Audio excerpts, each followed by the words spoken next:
freezer meals. Freezer meals ready when you are. And that.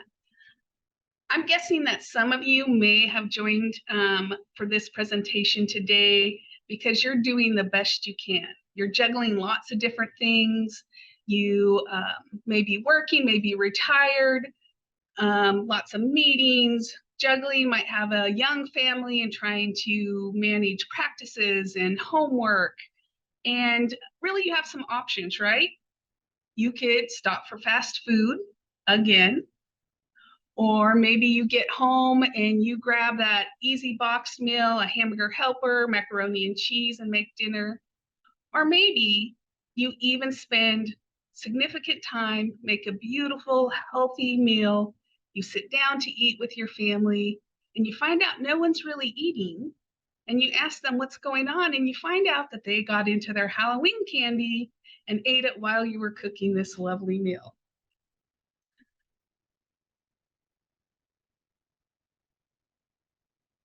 So I would love to have you jot down in the chat what brought you to this webinar.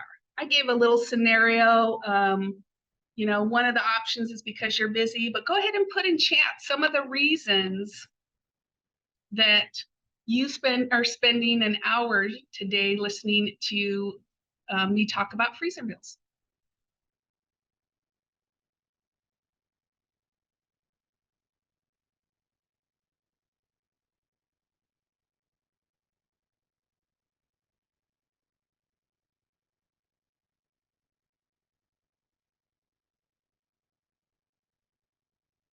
Yep, busy family members, right? Someone said their daughter's having a baby, and to be able to cook meals and have meals ready to help her out would be amazing.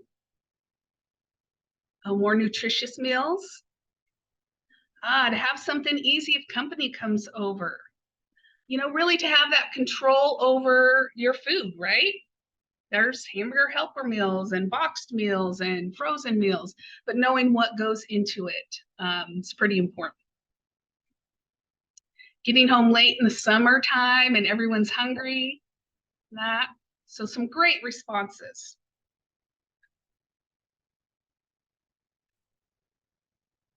So what I'm going to share with you today is the concept of dinner is ready. The author of the book that I'm using or going to be referencing is Deanna Buxton in that, but there are tons of resources and information out there.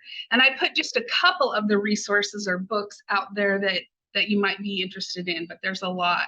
So 25 freezer meal ideas, and that's from the Recipe Rebel, or 15 easy freezer meals, and that's for Pinch of Yum in that.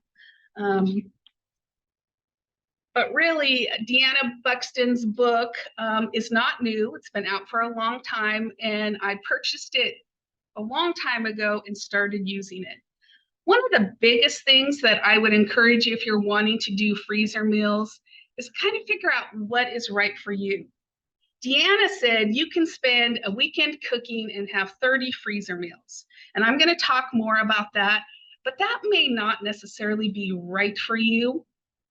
I know for myself, if I can do about 10 freezer meals a month, that works out well for me. I did some switching and really am doing freezer meals for an elderly family member in that. She can still live at home, but really food prep and standing for long periods of time is taking a toll on her. A lot of people think, oh, dinners in the freezers will eliminate any time you need to spend in the kitchen each day. And that's not true, but it can shorten it. So if you invest time, say over a weekend or one day a month in that, it can shorten your time in those evenings when you're getting ready to put a meal on the table. I think the first thing you really need to think about is what recipes are freezer worthy. You may have a favorite dish that your family loves, but it's really not going to hold up in the freezer. So freezer worthy is it must be able to be prepared, frozen, thawed, heated, and served and still be appealing and delicious in that. So choosing recipes, like I said, Deanna's book said you can do 30 recipes. 30 recipes and trying to get it done in a day or two is pretty time consuming. And so she recommends picking out 15 recipes and doubling those. So really you have 15 different items in your freezer, but you have double that amount, or at least 2 meals. And maybe some of your favorite meals, you might have more of that. Like I said, it's too much. I don't do 15 recipes when I'm doing this. And I would encourage all of you to start out, especially in some of the recipes that are really designed to hold up in the freezer, to try them out with your family first and make sure that they really like those recipes.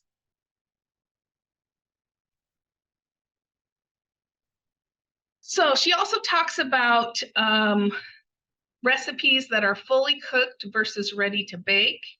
And so when she says fully cooked, this and ready to bake, this is what happens before it goes into the freezer. So you might have everything cooked, ready to go, and it goes in the freezer, or some of it might be not completely cooked.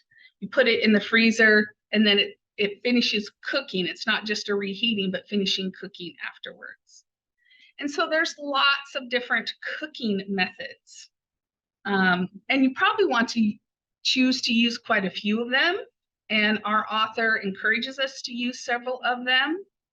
So she kind of breaks it down that you want to do 2 slow cooker recipes, 2 oven recipes, 2 stovetop recipes, and then what she calls assembly recipes.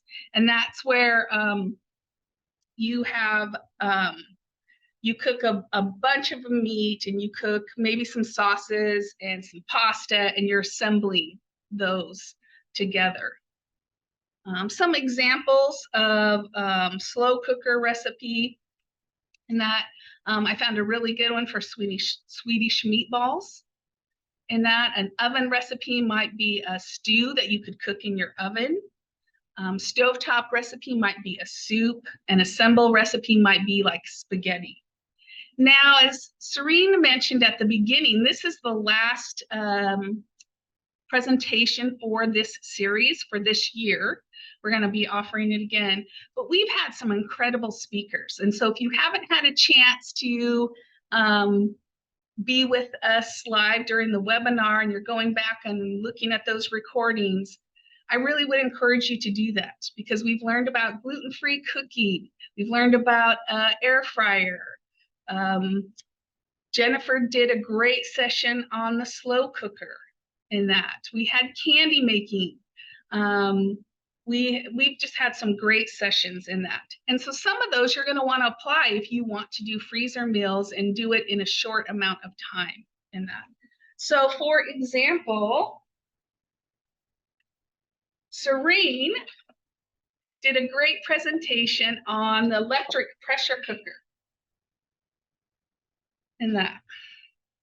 So you want to use those in several different plug-in devices besides just your oven or your stove. So I'm going to talk quite a bit about some things to make doing batch cooking easier. One of the things you will want to do is pick out your recipes. Decide on your recipes, make sure they're ones that your family likes. And then you're going to want to make a list of those recipes.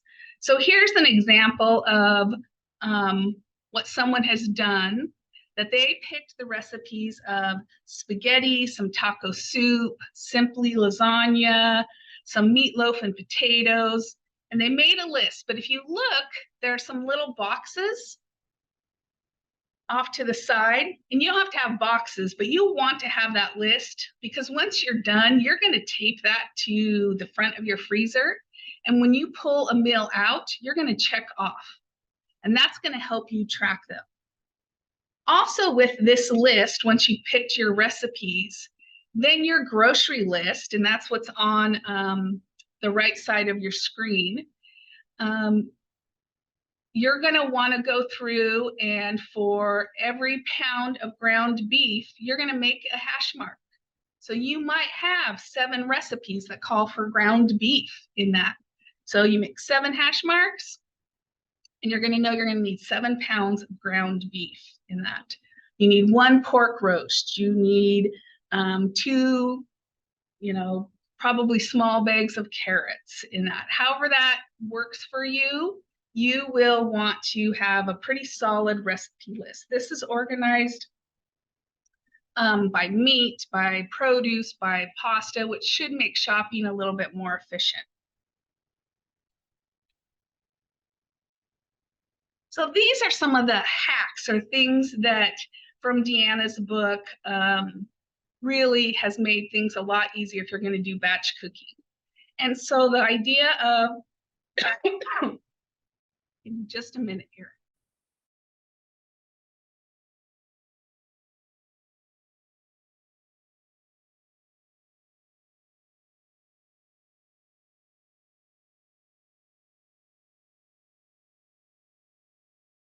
And just a reminder as well, while if as you're doing this and you're thinking of, oh, I need some more slow cooker recipes, just remember that we do have that recording for the slow cooker workshop that I taught that is on the YouTube, and we can, if you missed it, we can send you that recording link so that you can get some more information about slow cooker stuff, since these 2 lessons kind of go together hand in hand. Thanks, Jennifer. So batch cooking, things like 2 or even 3 sets of measuring cups. I just have gone to the dollar store and got several sets of those. Filling containers, pulling out your funnel might make it easier. And then I've also purchased tons of bowls, tons of measuring spoons at the dollar store. So they're not fancy, but they work in that. And then also you might want to have 2 slow cookers going. And so borrowing additional more expensive equipment from family and friends works pretty well as well.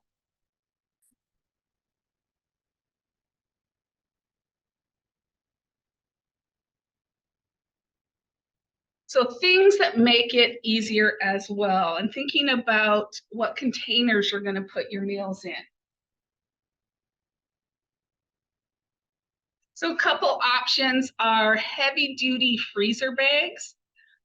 Freezer bags, if you have food items that you can put in freezer bags and do well in freezer bags, it's great because you can freeze them flat and then stack them. And we'll talk a little bit more about freezer options. This time of year in the fall, getting close to Thanksgiving, I know in our community, lots of stores put their aluminum pans on sale. And so I buy several sizes during this time that I can use throughout the year. You can, put your food in a glass baking dish or a metal baking dish versus a disposable baking dish, but you got to have a lot of those, and they do take up quite a bit of room. Other things that really help out is making sure you have extra heavy foil, aluminum foil in that. Things like kitchen scissors, things like a good nonstick cooking spray can all make things a lot easier. The other thing I'd really encourage you to have is a good timer in that, and also a permanent marker, because labeling is super, super important. So if you're going to do a lot of chopping, and here in just a little bit, we'll talk about doing prep work ahead of time, but a food processor, having those small pieces of equipment like the rice cooker, the electric pressure cooker, a slow cooker, and then multiple trash containers. And one of the hacks our author recommends us to do is to tape up You have your plastic bag and you tape it up right on your counter. And you might have multiple of those. And that will save you steps as you're doing prep work.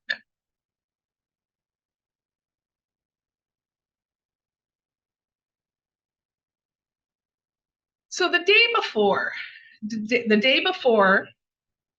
you want to do your shopping, and hopefully you've got a good grocery list, and you go and purchase those items, and on that list, don't forget to put the Ziploc bags and the pans or whatever you're going to use as well. When you get home, of course, put those items that need to be refrigerated in the refrigerator, but you don't need to put everything away. You can start setting it out on the counter, and then you do your prep work. So if your recipes call for lots of veggies, go ahead and start cutting those up and getting those ready. If you're not buying already shredded cheese, trying to save a little bit of money and buy bulk cheese, go ahead and get that shredded. And some of your meat, go ahead and get that cooked that day before. So your big cooking day in that. You really want to find a day that you're not going to have a lot of interruptions in. You don't have other obligations to do. If you have young children, see if you can ask your neighbor, your parents to watch them and maybe even provide a meal for them when you're done. That day too, when you start off, you are going to want to review the recipes that you picked in that. So read over them, lay them out, kind of prioritize them on what's going to be the most difficult, take the longest, and start with those first. You're going to want to have as much counter space, tables as possible, because it's going to take some space and time to do this.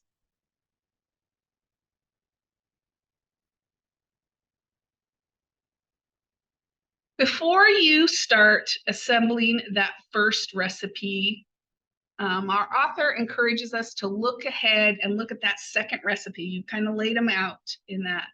And so can you be getting started on that second recipe, getting that water boiling or whatever it might be while you're assembling that first recipe?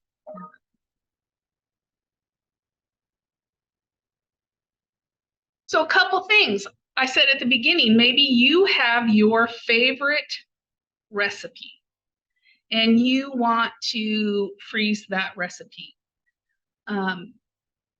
You can do that. You might want to make sure it's a recipe that's freezer worthy in that, but also you need to think about your recipe and the time it takes to cook that, or in some cases to reheat that. You're probably going to have to add extra time, because that time assumes, let's say for a lasagna, that your noodles are already hot, your sauce is already hot, and you're putting it in the oven to bake it.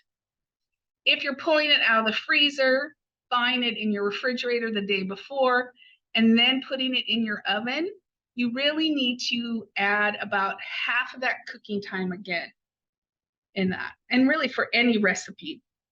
But if that recipe, say, was originally called for 30 minutes to bake, you will want to add an additional 15 minutes to that. So that lasagna now will be 45 minutes to heat up.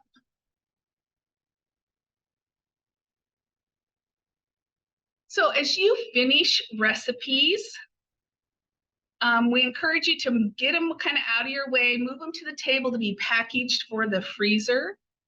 Anything layered will be that's going to be assembled in that container. It's going to be frozen in. Go ahead and put those containers right there by it. And then be sure to have, got it over there, it's going to hold up a Sharpie marker in that so that you can label all of those containers. And really, I want to talk a little bit about really that packaging and how important it is to really have good containers and package them well. So any food that is exposed to the air can get freezer burned over time. And freezer burn is just that loss of moisture in your food. That. So if you're using a reusable plastic container or bags, make sure they're heavy duty freezer. Be sure to leave headspace because as that food freezes, it's going to expand. I showed you the disposable foil pans that are easy because they're not taking up your everyday dishes in that.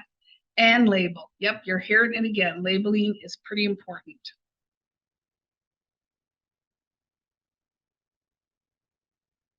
So I mentioned early on about you making a list of the recipes that you're going to use and then taking that list and taping it to the front of your freezer. And that's pretty important because it'll help you track what you've got in your freezer. When you have a finished meal, you're going to want to spread those out in your freezer. You're not going to want to stack 4 or 5 plastic bag meals before they're frozen. So spread them out so they can freeze quickly. Once they're frozen, then you can stack them. The other thing is if you stack them before they're frozen, that weight can sometimes break that seal and then you're gonna have a mess in your freezer. So frozen meals. We encourage thawing in the refrigerator. Ideally, most of the meals, you can pull them out the day before, so 24 hours in the refrigerator. That's not always the case. It depends on the water content and the density of the food and the shape of the food, how long it takes to thaw in that.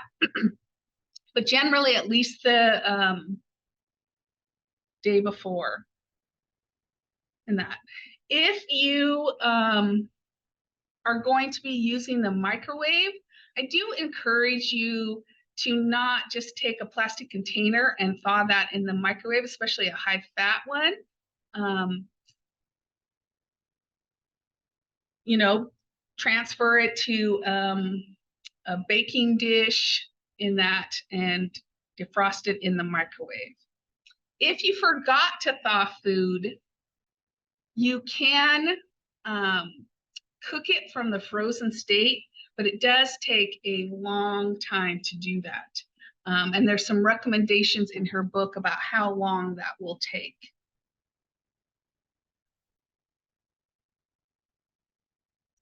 And then I want to talk about this presentation is about freezer meals. However, I also want to encourage if you're really looking at, trying to spend less time every night in the kitchen, don't forget about some home food canning in that. So a couple of ideas and recipes that have worked well for my family is canning meat sauce. Family loves lasagna and spaghetti. And so cooking the noodles goes pretty fast. And I already have a great sauce that has meat in it, makes it super easy, super fast. Some other recipes include pot roast in a jar. Some of our volunteers and our community members that have taken some canning classes have loved that recipe. And then a recipe that I don't have on the screen that I use quite a bit is a mandarin sauce. So it's kind of a sweet and sour sauce. It has peppers and pineapple in it. And I do some batch cooking with chicken. So I cook up my chicken ahead of time and freeze it. And then when I come home, I can grab the chicken that I've had thawing, the cooked chicken that I've had thawing in my refrigerator from the day before, and my home canned mandarin sauce, and I throw some rice in the rice cooker, and I have a meal pretty fast. So I'm going to stop there for just a minute, but before we go on to our next step, and stop and look at some of the comments or questions in the chat.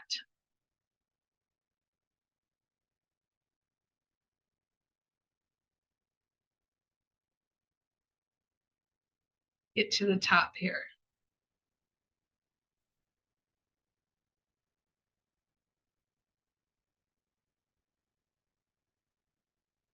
So Dorothy asked, how can I convert some of my own favorite dishes to freezer meals? So it really depends on what that dish is. So here's an example. For the most part, potatoes don't freeze really well because they get super soft and watery. Excuse me. But there are some meals you can do with potatoes. So a recipe that might call for hash browns. Hash browns do pretty well, are cubed potatoes. Or if you want to make like a shepherd's pie and that has mashed potatoes on the top of that, you can do that, but you would want to make sure that those potatoes were pretty thick, I guess. So if you add butter and milk to your mashed potatoes, you would not want to add a lot of that, any extra moisture in that piece of that. So those are just a couple of examples. So it really does depend on what your dish is. You might already say, oh yeah, this works pretty well. And you might just try it as is and see how it does in the freezer.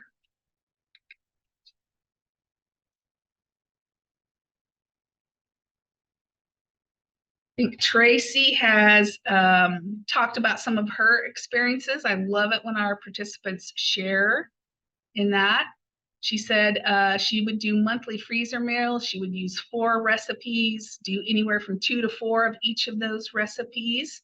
And then it was easy for her to put those sides and include a dessert in that. She only did family favorites, which I love in that. Less stress, and it worked wonderful.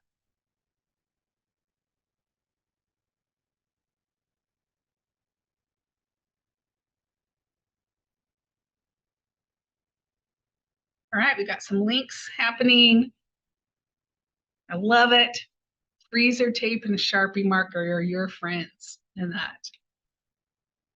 Mary mentioned love having canned chicken on the shelf as well as canned beans. One of our sessions was on rehydrating beans, 3 ways to do beans. So if you haven't seen that, go out and check it out. So next steps, I have picked a recipe that we're going to do together. It is ground beef stroganoff. It calls for 2 cups of mushrooms, 2 tablespoons of butter, 1 pound of lean ground beef, 1 cup of chopped onions, 1 can of cream of mushroom soup, some pepper, salt, sugar, and sour cream. So with that, I am going to just slide back a little bit and we're going to get started.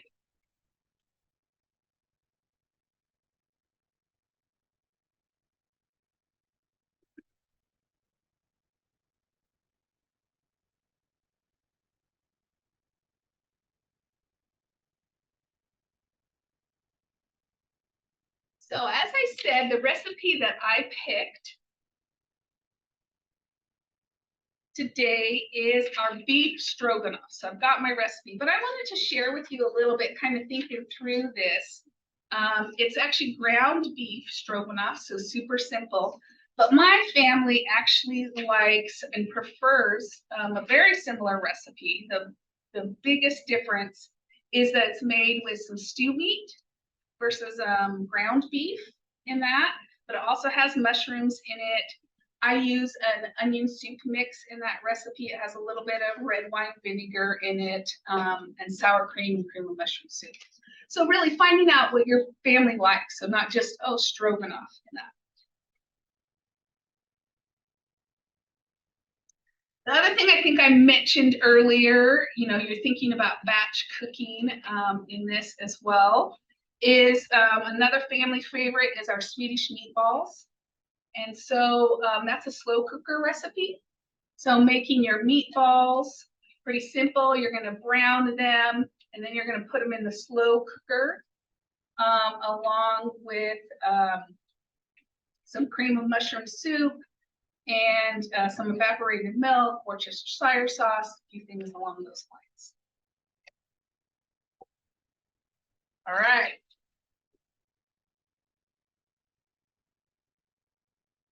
So with the magic of being online in that, our recipe calls for us to cook the mushrooms first. So you are going to either prep your mushrooms ahead of time, or I purchase sliced mushrooms.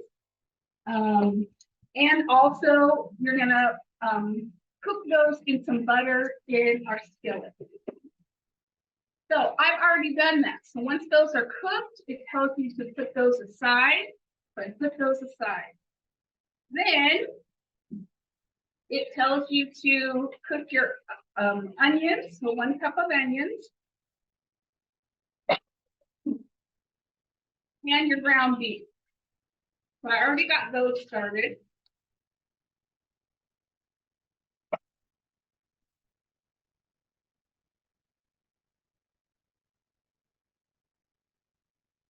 I think you can see that pretty well.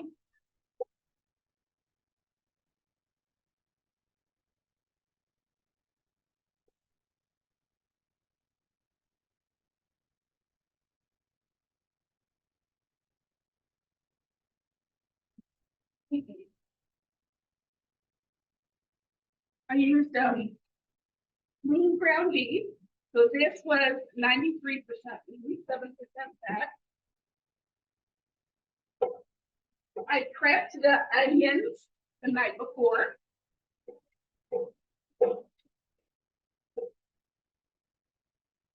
And this, I did not double this recipe. Normally I would double it. So this is just the 1 pound of ground beef and the 1 cup of onion.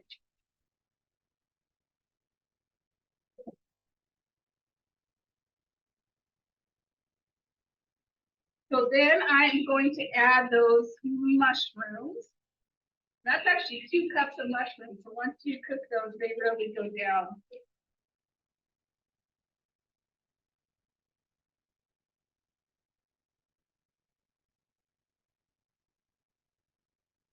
Right before we started this webinar, when I was cooking those mushrooms and the onions, my support staff member came in and said, "Oh, that smells really good."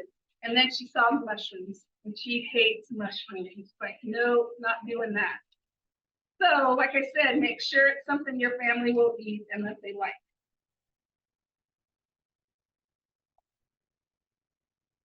All right, so I got this back up to temperature.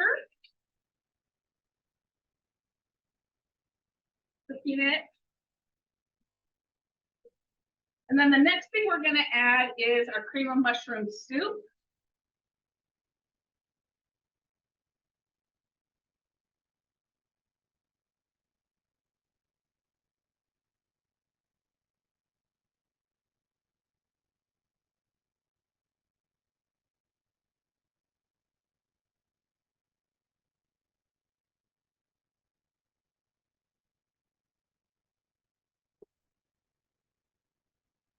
Got the bag taped up there. Mix that a little bit.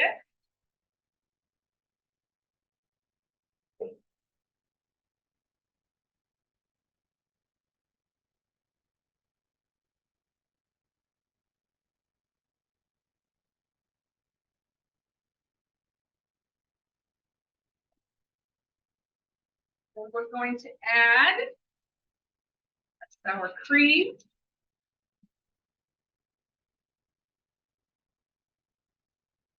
This is a really simple recipe.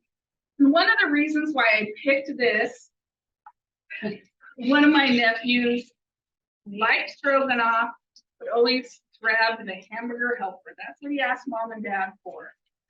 And so doing some cooking with him, I'm like, hey, you can learn how to make your own stroganoff and what you like. And if you don't like mushrooms, you can leave them out.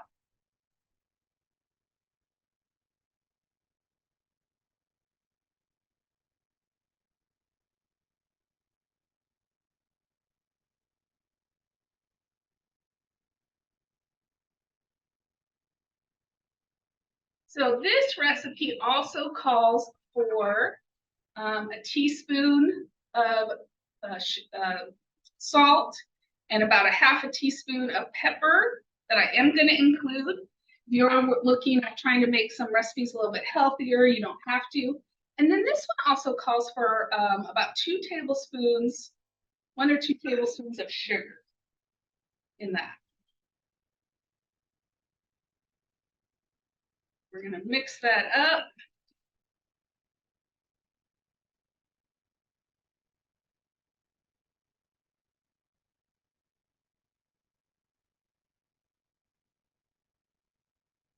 Let you make sure you can kind of see. So you can see if you double this recipe in that, you'd have a pretty big pan of recipes. I mean, a big pan of stroganoff. So usually at this point, when something's cooking, I've turned it off, and that I would go on to my next recipe in that, and maybe get something started. Like I said, start heating up some water, or finish, browning the meatballs if I was doing Swedish meatballs, and let that cool just a little bit in that, because I am going to put this into a Ziploc bag.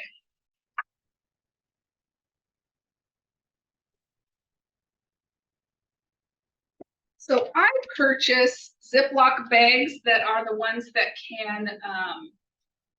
are a little bit gusseted and can stand up. But then I also put them in a bowl.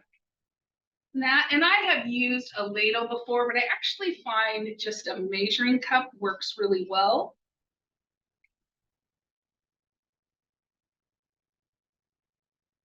And this is still pretty hot.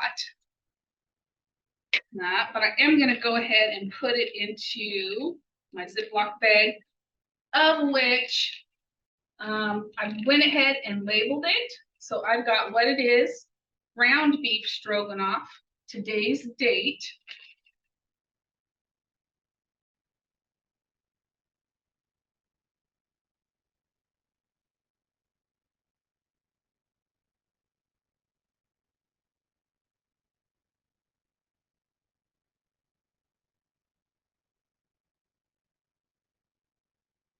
Too, as my parents are getting older, and I'm doing a little bit of cooking. So when I make something for myself for the freezer, I try and make something for my parents as well. And I'm finding out a lot smaller portions. As they're getting older, they're eating less, not liking to do as much food prep in that. So helping them out is a nice thing. And sometimes, like this, I'm packaging for a family as a family meal in that. But sometimes I package more individual sizes, and then I take them to work for lunch. So remember, you want to have good solid containers in that. You want to push out as much air as you can.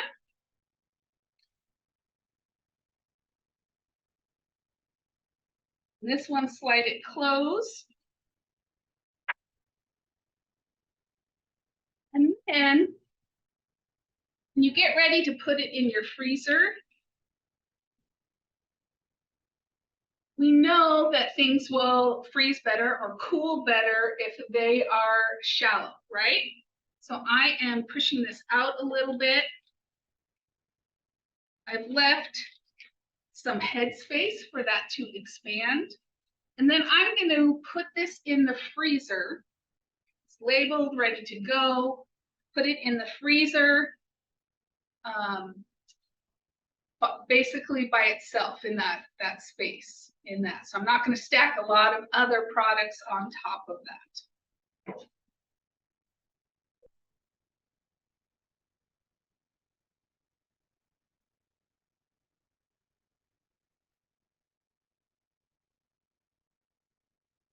So once that is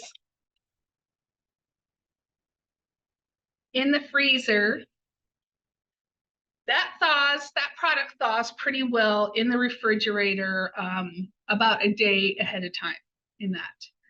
If not, if I want to do it in the microwave, I would actually just take my kitchen shears and cut that Ziploc bag out, put it in a dish, microwave, heat it up.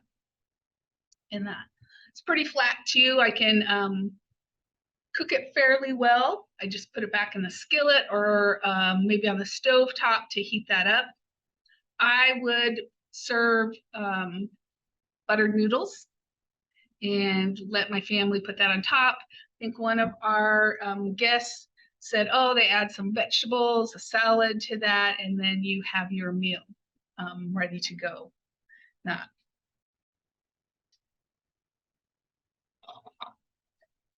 so I mentioned too that I started using a long time ago, Deanna Buxton's book, Dinner is Ready, and that she also has Lunch is Ready. She has On the Side, so she talks about having sides ready to go as well, and then her um, first book that she wrote. Like I said, there are tons of great resources out there. Finding what you like and what works for you is what's important.